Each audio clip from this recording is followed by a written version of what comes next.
जीतने वालों को मेरा सलाम, क्योंकि एक दिन हर कोई जीतेगा।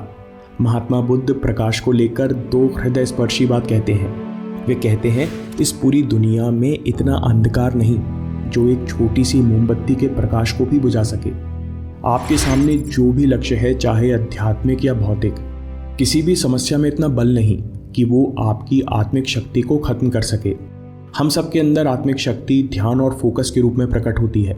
चाहे इंसान अपंग क्यों ना हो, चाहे उसकी मेमोरी कमज़ोर हो गई हो, चाहे उसके विचारों को किसी ने बहका दिया हो, लेकिन वो फिर भी ध्यान कर सकता है।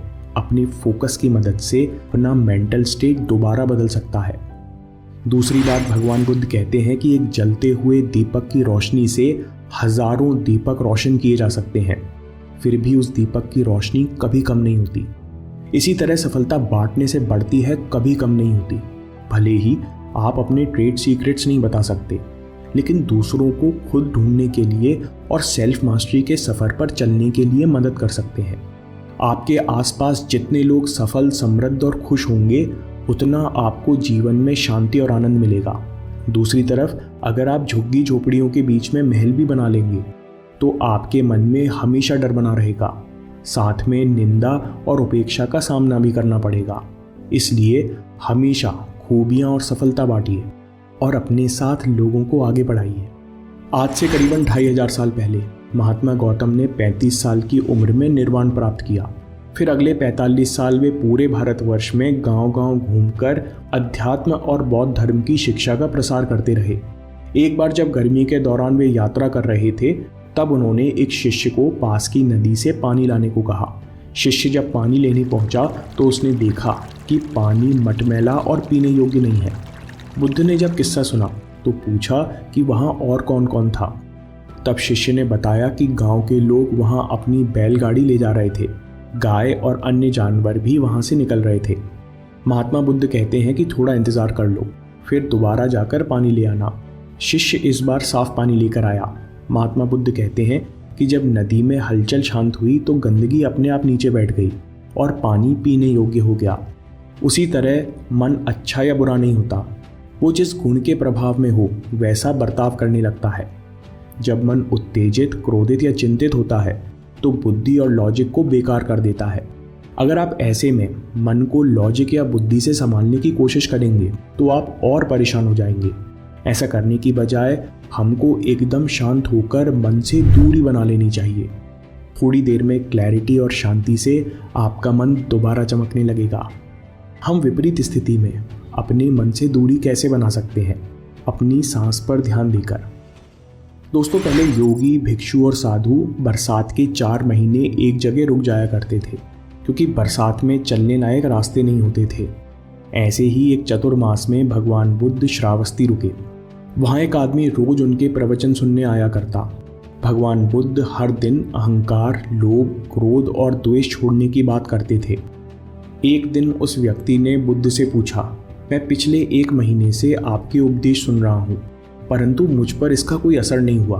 क्या मुझ में कोई कमी है या इसका कोई अन्य कारण है? तब भगवान बुद्ध ने एक सवाल किया कि तुम कहाँ रहते हो और प्रवचन सुनने श्रावस्ती कैसे आते हो? तो व्यक्ति ने कहा कि मैं पास के गांव में रहता हूँ, कभी बैलगाड़ी से कभी घोड़े से आता हूँ। तब बुद्ध बोले, क्या तुम यहाँ बैठे बैठे अपने गांव तक पहुँच सकते हो? तो व्यक्ति ने आश्चर्य से कहा, बिल्कुल नहीं। भगवान बुद्ध कहते हैं, बिल्कुल उसी तरह यहाँ बैठे बैठे कोई भी अपने लक्ष्य तक पहुँच नहीं सकता। जब तक आप अपने विचारों को अपने जीवन यानी सबकॉन्शियस माइंड में उतारने की कोशिश नहीं करेंगे, तब तक किसी भी बात का आपके ऊपर कोई असर नहीं होगा। दोस्तों, ये बात आज के मोटिवेशनल वीडियोस के सैलाब में कितनी सच है। बुद्ध कहते हैं, the only failure in life is not to be true to the best one knows. जिंदगी का असली फेलियर है कि आप जानते हुए भी नॉलेज का पालन न कर पाएं। भगवान बुद्ध के बहुत दुश्मन और चिढ़ने वाले हुआ करते थे। उनके ऊपर कई बार जानलेवा हमले भी हुए, लेकिन कोई भी उनके तन और उससे ज़रूरी कोई भी उनके मन को नहीं छू पाया। ऐसा ही एक प्रसंग है जब भगवान बुद्ध एक नगर में घूम रहे थे, जहाँ कुछ लोगों ने उनके बारे में पहले से ही अफवाहें फैला दी थीं। इस वजह से जब नगर के लोगों ने बुद्ध को देखा तो उन्हें भला बुरा कहने लगे। गौतम बुद्ध नगर के लोगों की उल्हाना और गालियां शांति से बिना प्रतिक्रिया सुनते रहे। फिर जब नगर के लोग थक गए तो महात्मा बुद्ध बोले, क्षमा चाहता हूँ, अगर आप लोगों की बातें खत्म हो गई हैं तो मैं यहाँ से जाऊँ। तब कुछ लोग बोले कि हम तुम्हें गालियाँ दे रहे हैं, क्या तुम पर इसका कोई असर नहीं होता? भगवान बुद्ध कहते हैं कि अगर आपको कोई गलत बोलता है और आप उसे स्वीकार नहीं करते, उन गालियों के मतलब आपसे नहीं चिपकते, तो निश्चय ही आप पर गालियों का कोई असर नहीं होगा। जब मैं इन गालियों को लूँगा ही नहीं तो ये निश्चित ही आपके पास ही तो रहेंगी। सदगुरु कहते हैं जैसे कॉमिक्स में होता है सुपरमैन, वैसे ही आप लोग हैं ग्लू मैन। जो भी जिंदगी में होता है उसका कोई ना कोई मतलब निकाल कर खुद से चिपका लेते हो और जीवन भर ये भार बढ़ता रहता है। भगवान बुद्ध की ये बात हमारे जीवन में बहुत बदलाव ला सकती है, क्योंकि अक्सर लोग अपने दुखों का कारण किसी घटना या दूसरों को मान लेते हैं, परंतु इंसान अपने दुखों का कारण खुद होता है, क्योंकि वो चीज़ों का मतलब निकालकर खुद पर चिपका लेता है। सफल होने पर खुद को बड़ा मानकर घमंड करता है या फिर खुद को छोटा मानकर दुखी रहता है। जब आप हार या जीत के भ्रम से मुक्त होकर प्रोसेस पर ध्यान देते हैं, तब आप अपने पूरे एफर्ट से काम कर सकते हैं। दोस्तों, इस वीडियो से ये बातें मैं अपने साथ लेकर जाना चाहूँगा। Limitless power. बुद्ध कहते हैं कि इस दुनिया में इतना अंधकार नहीं जो एक छोटी सी मोमबत्ती के प्रकाश को बुझा सके। किसी भी समस्या में इतना बल नहीं जो आपकी आत्मिक शक्ति को खत्म कर सके।